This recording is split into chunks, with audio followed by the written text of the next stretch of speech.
Buenas tardes, hermanos. Que Dios les bendiga. Que la gracia, la paz y la misericordia del Señor pueda estar sobre su vida, sobre mi vida, sobre toda la iglesia. Le doy gracias a Dios por estar nuevamente delante de ustedes trayendo una enseñanza, una corta enseñanza.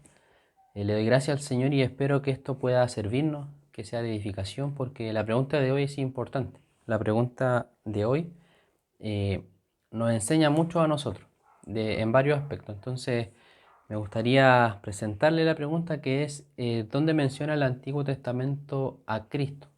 ¿O en qué parte del Antiguo Testamento podemos encontrar a Cristo quizás específicamente?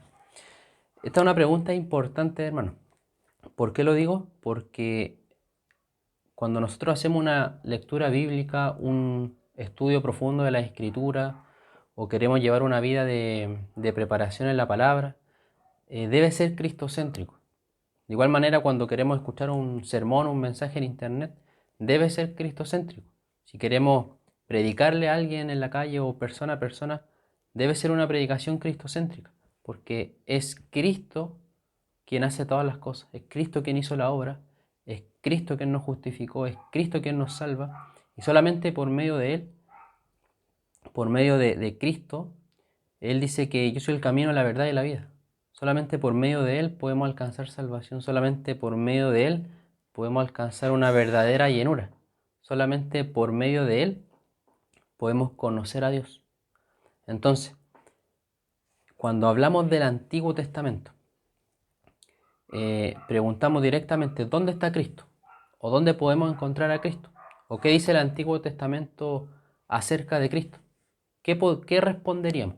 Si le pregunto en esta hora a usted, ¿dónde está Cristo en el Antiguo Testamento? ¿Qué responderíamos? Por eso es una pregunta interesante, porque nos puede servir mucho a entender mucho mejor el Antiguo Testamento. Que también hay prejuicio en cuanto a eso de que es muy difícil de entender, que era de otra época, pero si vamos con una mentalidad, un enfoque cristocéntrico, la lectura va a ser mucho más sencilla, el estudio va a ser mucho más sencillo y se nos van a abrir los ojos, Dios va a iluminar nuestros ojos, porque en el Antiguo Testamento encontramos a Cristo. En todos los relatos, en toda la historia, en todos los libros encontramos a Cristo. El día de hoy vamos a presentar algunos textos. Por supuesto no vamos a leer todo el Antiguo Testamento porque por un tema de tiempo no alcanzaríamos. Pero sí le voy a presentar algunos textos y al final una pequeña historia donde vemos a Cristo directamente en el Antiguo Testamento. Así que primeramente le invito a que podamos ir al libro de Isaías, capítulo 7, versículo 14. Y estos tres versículos que vamos a ver ahora, vamos a ver dos en Isaías y uno en Miqueas, hablan respecto al nacimiento de Jesús, profecías en cuanto al nacimiento de Jesús. Mira lo que dice Isaías 7, versículo 14. Por tanto, el Señor mismo os dará señal. He aquí que la Virgen concebirá y dará a luz un hijo, y llamará su nombre Emmanuel. ¿De quién está hablando? ¿De quién está profetizando? ¿A quién está señalando? A Cristo. Isaías 9, versículo 6. Porque un niño nos es nacido, hijo nos es dado, y el principado sobre su hombro, y se llamará su nombre admirable, consejero, Dios fuerte, Padre eterno, príncipe de paz. ¿De quién está hablando? Está hablando de Jesús, está hablando de Cristo. Y aquí vemos otros aspectos también de Cristo en el Antiguo Testamento, porque se refiere a Él como admirable, y todos están en mayúsculas: consejero, Dios fuerte, Padre eterno, príncipe de paz.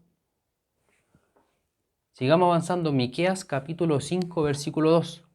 Pero tú, Belén Efrata, pequeña para estar entre las familias de Judá, de ti me saldrá el que será Señor en Israel, y sus salidas son desde el principio, desde los días de la eternidad. ¿De quién está hablando nuevamente? ¿O a quién vemos en estos textos? ¿O quién se nos viene a la mente en estos textos? Cristo. Si usted tiene una Biblia de estudio, y va al libro de Mateo y ve la historia sobre el nacimiento, le van a salir concordancias bíblicas. Y ahí le van a salir estos textos. Cuando hable del nacimiento de Jesús en Mateo, le van a salir la concordancia al libro de Isaías. Ahora bien, concerniente al ministerio y la muerte de Jesús, leemos en Zacarías capítulo 9, versículo 9. Alégrate mucho, hija de Sión, da voces de júbilo, hija de Jerusalén. He aquí, tu rey vendrá a ti, justo y salvador, humilde, y cabalgando sobre un asno, sobre un pollino, hijo de asna. ¿Se recuerda algo con este versículo? ¿A qué se recuerda? Nos recordamos cuando Jesús entró a Jerusalén en un pollino de asna. ¿Se acuerda? Y cantaban y gritaban, Hosana, Hosana, bendito aquel que viene en el nombre del Señor. ¿Se recuerda? Bueno, aquí había sido profetizado en Zacarías 9:9. También vemos, hablando sobre ya lo que fue la pasión de Cristo y su muerte, en el Salmo 22, un salmo completamente mesiánico, un salmo donde habla de Cristo y de su sufrimiento. Dice, porque perros me han rodeado. Estoy en el Salmo 22, desde el 16 al 18. Porque perros me han rodeado. Me ha cercado cuadrilla de malignos.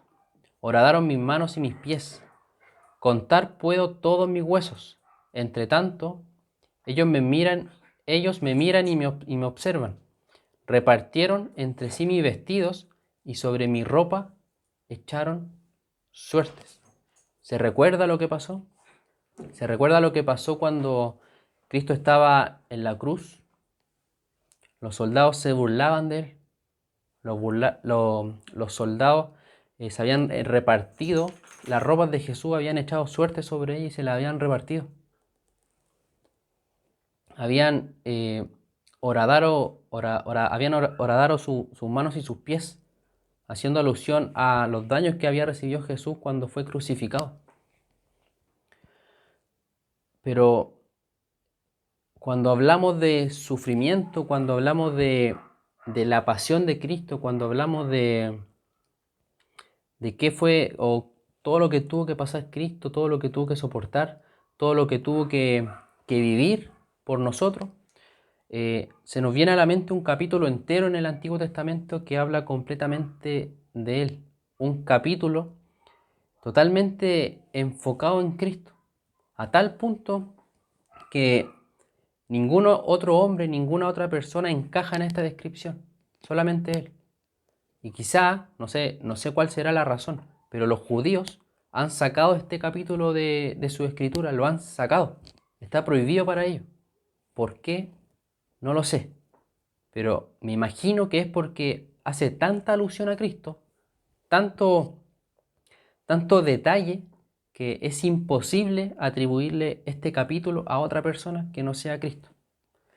Me gustaría leer el capítulo de Isaías 53. Vamos a leer desde el versículo 3 al versículo 7. Dice así: despreciado y desechado entre los hombres, varón de dolores, experimentado en quebranto, y como que escondimos de él el rostro, fue menospreciado y no lo estimamos. Ciertamente llevó él nuestras enfermedades y sufrió nuestros dolores, y nosotros le tuvimos por azotado, por herido de Dios y abatido. Mas él herido fue por nuestras rebeliones, molido por nuestros pecados. El castigo de nuestra paz fue sobre él, y por su llaga fuimos nosotros curados. Todos nosotros nos descarriamos como ovejas, cada cual se apartó por su camino, mas Jehová cargó en él el pecado de todos nosotros. Angustiado él y afligido, no abrió su boca, como cordero fue llevado al matadero, y como oveja delante de sus trasquiladores, enmudeció y no abrió su boca. Hermano, si usted no ve a Cristo en este capítulo, tiene un problema, un gran problema.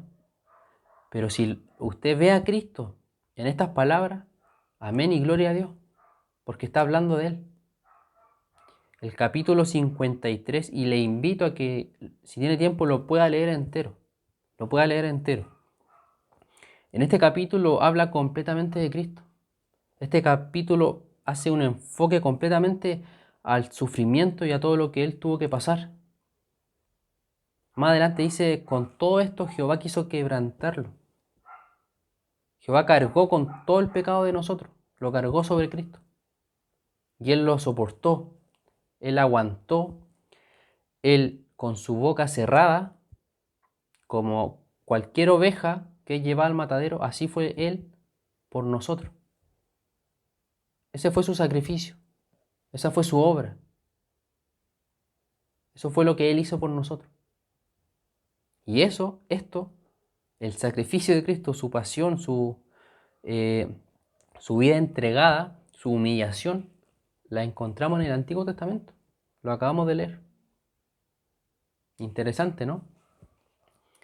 Mire, le doy otros textos más rápidamente para que usted los busque. Isaías 50, versículo 6, describe con precisión los golpes que Jesús tuvo que soportar. Zacarías 12:10 predice o habla sobre la lanza que traspasó a Jesús cuando Él estaba crucificado y ya había muerto. ¿Se acuerda ese relato, esa historia? Cuando Él ya había muerto y los soldados, para apurar el sacrificio, para apurar la muerte, para saber también que si había muerto, habían traspasado su costado con una lanza. Y sabemos que salió una mezcla de agua y sangre, señal de que ya había muerto. Todo eso está en el Antiguo Testamento. Todas aquellas cosas están en el Antiguo Testamento. Todas las profecías que hablan de Cristo las encontramos en el Antiguo Testamento. Ahora yo les hago una pregunta. Si Cristo o el Antiguo Testamento no hablara de Cristo, o no está Cristo en el Antiguo Testamento, ¿qué hacemos con todas aquellas profecías que hablan sobre Él? ¿Qué hacemos con todas aquellas palabras que hacen alusión al Mesías, que hacen alusión a Cristo? ¿Qué hacemos con todos aquellos profetas que hablaron de Él, que profetizaron su venida? ¿Qué hacemos con Moisés, que esperó al Mesías? ¿Qué hacemos con todos aquellos hombres de Dios en el Antiguo Testamento que aguardaban esa promesa de Dios, de que algún día iba a venir el Mesías? Y es más, vamos a Génesis 3:15, que habla sobre Jesús venciendo a la muerte, venciendo a Satanás. ¿Se acuerdan lo que dice? Que la simiente de la mujer herirá en la cabeza a la serpiente, y la misma serpiente le herirá en el calcañar, haciendo una alusión a la victoria de Cristo, pero también a lo que Él tuvo que pasar por nosotros, a lo que Él tuvo que sufrir, y su muerte tan cruenta, tan difícil y tan injusta, pero que fue necesaria para la salvación de todos nosotros. Eso está en Génesis 3:15 y está en el Antiguo Testamento. Imagínense, desde Génesis ya profetizando a Cristo, profetizando lo que iba a pasar.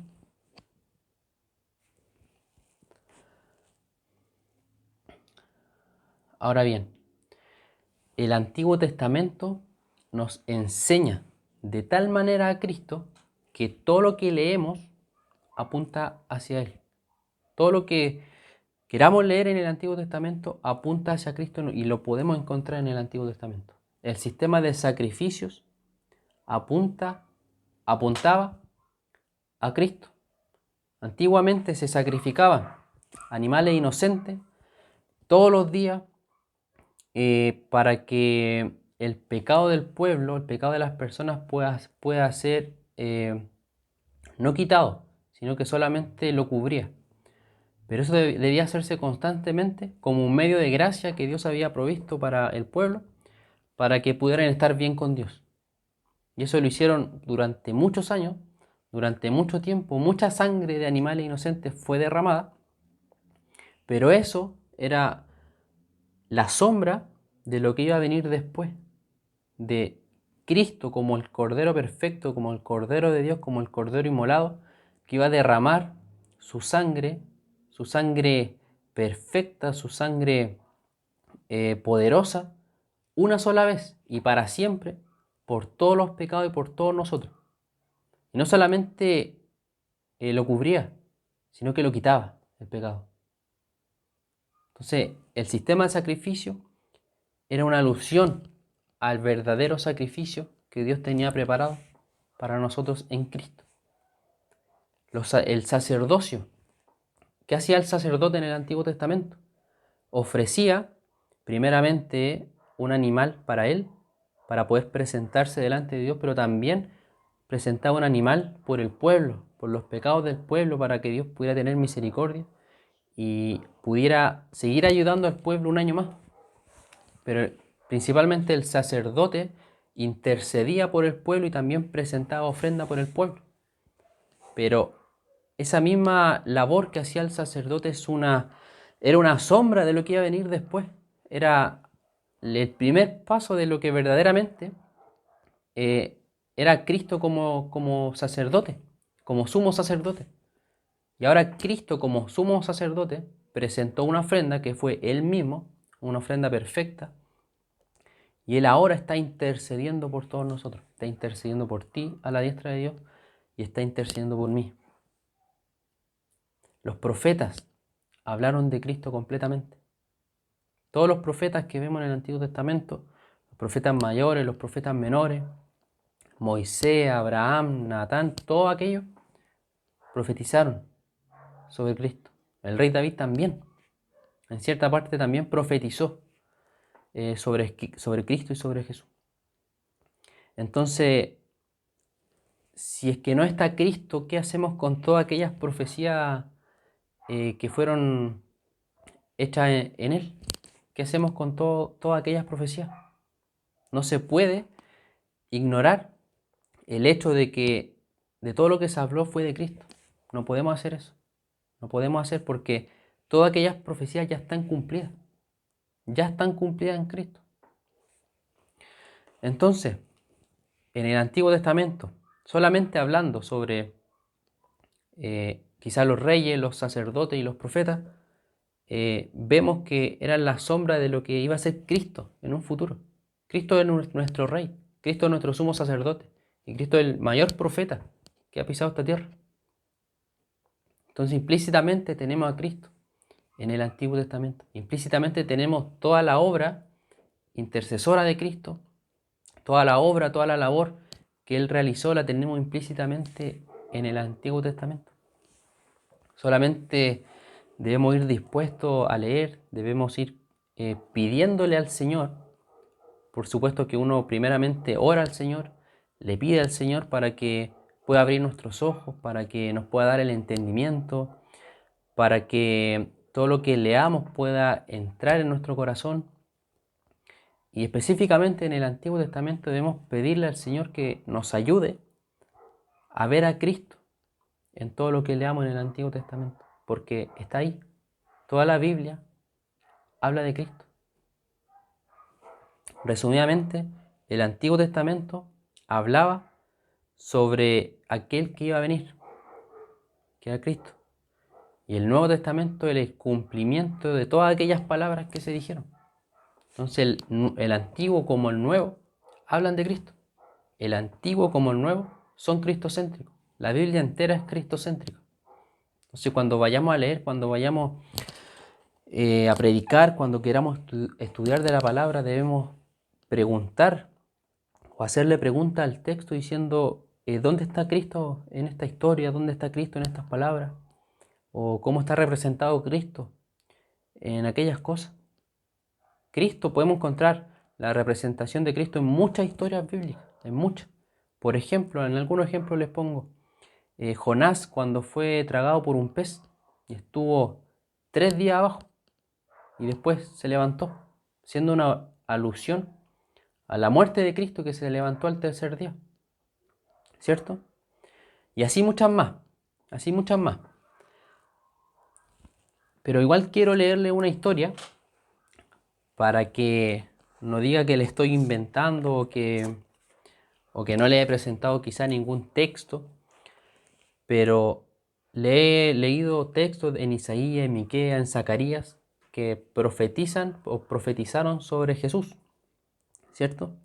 Pero déjeme leerles una pequeña historia donde no vemos una profecía, sino que vemos a Cristo físicamente en el Antiguo Testamento. Y usted me va a decir, ¿pero cómo? Vamos a leer. Está en Josué capítulo 5, del 13 al 15. Yo sé que usted se sabe esta historia y la va a reconocer inmediatamente. Dice, estando Josué cerca de Jericó, alzó sus ojos y vio un varón que estaba delante de él, el cual tenía una espada desenvainada en su mano. Y Josué, yendo hacia él, le dijo, ¿eres de los nuestros o de nuestros enemigos? Él respondió, no, mas como príncipe del ejército de Jehová he venido ahora. Entonces Josué, postrándose sobre su rostro en tierra, le adoró y le dijo, ¿qué dice mi señor a su siervo? Y el príncipe del ejército de Jehová respondió a Josué, quita el calzado de tus pies, porque el lugar donde estás es santo. Y Josué así lo hizo. Le hago una pregunta, hermano, o a todo aquel que esté escuchando. ¿Algún ángel de Dios en el Antiguo y Nuevo Testamento ha recibido adoración o se dejó adorar? Vemos relatos de hombres sintiéndose abrumados por presencias de ángeles y que han adorado a los ángeles. Pero los ángeles les dicen, no me adores, yo soy consiervo tuyo. ¿Por qué me adoras? Adora a Dios. Vemos muchos relatos en cuanto a eso.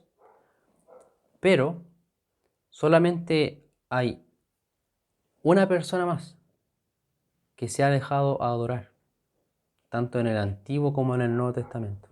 En el Nuevo Testamento, cuando les ayudó a pescar a los discípulos, ¿se acuerda esa historia cuando Jesús les ayudó a pescar? Y Pedro, maravillado por lo que habían visto, por la cantidad de peces que habían sacado, dice que se postró y le adoró a Jesús, que le había reconocido. Pero aquí en el Antiguo Testamento también vemos algo parecido. Josué, dice, postrándose sobre su rostro en tierra, le adoró y le dijo, ¿qué dice mi señor a su siervo? Y el príncipe del ejército de Jehová respondió a Josué, quita el calzado de tus pies porque el lugar donde estás es santo. Y Josué así lo hizo. Este varón con la espada desenvainada no le dijo, no me adores, yo soy consiervo tuyo. Solamente adora a Dios. No le dijo eso. Recibió la adoración de Josué. La recibió. Ahora mi pregunta. ¿Quién es este varón que se dejó adorar? ¿O era un falso ángel endemoniado que quería ser adorado y no darle la gloria a Dios? ¿O era Cristo que recibió esa adoración? Porque Él es digno de ser adorado. Él es digno de recibir nuestra adoración. Él es digno. ¿Quién es este varón? ¿A quién vemos acá? Y así como esta historia, hermano, hay muchas. Si usted no ha quedado quizás satisfecho con los textos que hemos leído, le invito a que pueda seguir escudriñando, pueda seguir buscando, pueda seguir buscando a Cristo en los libros del Antiguo Testamento, en la historia, y después me comente o comente con alguien dónde ha encontrado a Cristo en el Antiguo Testamento. Y creo que es un buen ejercicio, es algo bueno de poder leer de la palabra y poder encontrarnos a Cristo. Creo que no hay mayor edificación que leer la palabra y ver a Cristo. Porque como dije en un principio, solamente en Cristo somos verdaderamente edificados, somos verdaderamente transformados. Solamente en Cristo alcanzamos la verdadera salvación, la verdadera adoración que podemos dar a Dios. la verdadera honra que podemos ofrecer a Dios, el verdadero culto que podemos presentarle a Dios solamente es a través de Jesucristo. Amén, hermano. Así que espero en el Señor que haya tomado atención, que haya anotado quizá los versículos, que esto pueda servirnos a todos nosotros, a mí también, a siempre tener una mirada, un enfoque cristocéntrico. Siempre mirar a Cristo, en todo momento. Porque eso no solamente nos va a ayudar a estudiar, no solamente nos va a ayudar a comprender la Escritura, sino que a medida que vamos practicando esto, nuestra propia vida va a ser una vida cristocéntrica. Vamos a hablar de Cristo. Las personas van a ver a Cristo en nuestra vida, en nuestro carácter, en nuestras palabras, en nuestros pensamientos.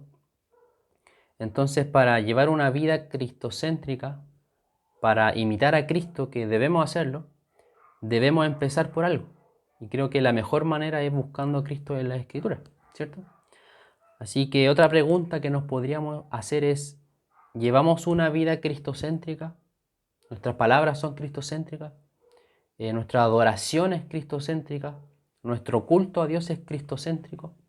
¿Los mensajes que escuchamos en internet son cristocéntricos? ¿Los consejos que damos son cristocéntricos? Debemos responder a todas aquellas preguntas, hermano. Pero en esta hora yo me despido, esperando de corazón que esto le pueda servir. A mí me ha servido mucho. Espero en el Señor que le pueda ayudar y que en esta nueva semana que ya ha comenzado, que el Señor nos pueda bendecir, que el Señor le pueda guardar, que el Señor le pueda proteger y que el Señor le pueda llenar abundantemente con su palabra y con su espíritu. Así que, hermano, me despido en el Señor, esperando en algún momento, si Dios lo permite, si Dios quiere, poder estar juntos o quizá comunicarnos por ahí. Eso se lo dejo al Señor, pero espero en el Señor que pueda estar bien y yo le mando muchos saludos, muchos cariños y que Dios le pueda bendecir grandemente a cada uno.